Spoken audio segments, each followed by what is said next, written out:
నేను మొండిదాన్ని, నన్ను ఎంత ఇబ్బంది పెట్టాలని చూస్తే నేను ఇంకింత మొండిగా మారతా. ఇప్పటి సంది ఇంకింత గట్టిగా కొట్లాడతానని జైలుకెంచి విడుదలైనాక ఎమ్మెల్సీ కవితక్క చెప్పింది కదా. ఇవాళ కార్యకర్తలతో పెట్టిన మీటింగ్లో కూడా మళ్ళీ పారి జర గట్టిగానే మాట్లాడుకొచ్చింది. మరి కవితక్క ఏం మాట్లాడింది, ఏం కదా పురా కాల్చుకుందాం పండ్రి. అక్క ఫోన్లు చేసి బెదిరిస్తున్నారని చెప్పి అన్న జుబేర్ అన్న ధైర్యంగా ఉండు.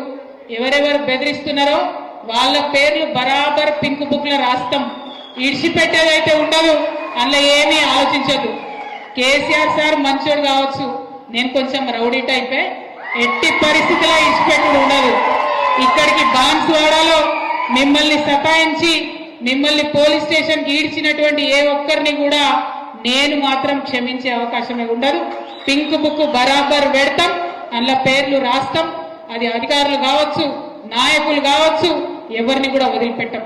ఎందుకంటే మనం అధికారంలో ఉన్నప్పుడు అరాచకం చేయలేదు, ప్రజలకు మంచి చేసినాం, అభివృద్ధి చేసినాం.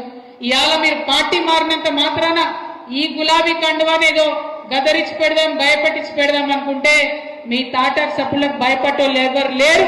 మీ తాత, మీ ముత్త, మీ జేజమ్మ దిగొచ్చినా కూడా భయపడేటోళ్ళు ఎవరు లేరన్న విషయాన్ని మీ అందరికి కూడా సభాముఖంగా నేను తెలియజేస్తాను. ఇన్న రానుల్లా కవితక్క ఎట్ల వార్నింగ్ ఇస్తున్నదో, కారు పార్టీ కార్యకర్తలను ఎవ్వరు ఇబ్బంది పెట్టినా వాళ్ళ పేర్లు పింక్ బుక్లో రాస్తుందట. మళ్ళా అధికారంలోకి వచ్చినాక ఆ పింక్ బుక్ల పేరున్నోళ్ళని ఎట్టి పరిస్థితుల్లో కూడా ఇరిచిపెట్టే ముచ్చట్నే లేదు. మీరెవ్వరు భయపడకూరని ఎమ్మెల్సీ కవితక్క కార్యకర్తలకి ఇట్లా అభయమిచ్చింది.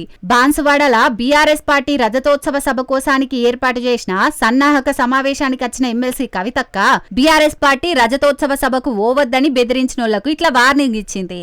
కారు పార్టీ కార్యకర్తలను అధికార పార్టీ నాయకులు బెదిరించినా, పోలీసులు ఇబ్బంది పెట్టినా, అధికారులు అడ్డగించినా భయపడే సమస్యే లేదని ఆ మీటింగ్ లో హాజరుపడ్డ కార్యకర్తలకు హామీ ఇచ్చింది. ఇక ఇదివరకే పార్టీ వర్కింగ్ ప్రెసిడెంట్ కేటీఆర్ అన్న కూడా బీఆర్ఎస్ పార్టీ కార్యకర్తలను ఇబ్బంది పెట్టినోళ్లను ఇడిచిపెట్టే ముచ్చట్నే లేదు. ఆ అధికారులు రిటైర్ అయినా, వాళ్ళు వేరే దేశానికి పోయినా పట్టుకొచ్చి మరి వాళ్ళని చట్టపరంగా శిక్షిస్తామని చెప్పుకొచ్చిండు.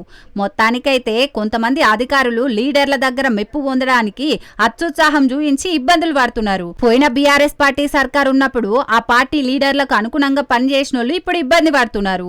ఇక ఇప్పుడున్న కాంగ్రెస్ పార్టీ సర్కారుకు అనుకూలంగా పనిచేసిన వాళ్ళు మళ్ళా కారు పార్టీ అధికారంలోకి వచ్చినాక అవస్థలు పడతారు కావచ్చు. రాజకీయ నాయకులు 5 ఏళ్ల కోసానికి ఎన్నికైతారు గాని సర్కారు కొలువు చేసే ఉద్యోగులు మాత్రం ఒక్కపారి ఉద్యోగంలోకి ఎక్కిందంటే దగ్గర 30 ఏళ్ల దాకా పనిచేస్తారు. కానీ ఏందో ఏమోనుల్లా కొంతమంది రాజకీయ నాయకులు ప్రభుత్వ వ్యవస్థలను వాళ్ళ ఇష్టానికి వాడుకుంట్లా ఇట్లా అగాధం చేస్తున్నారు.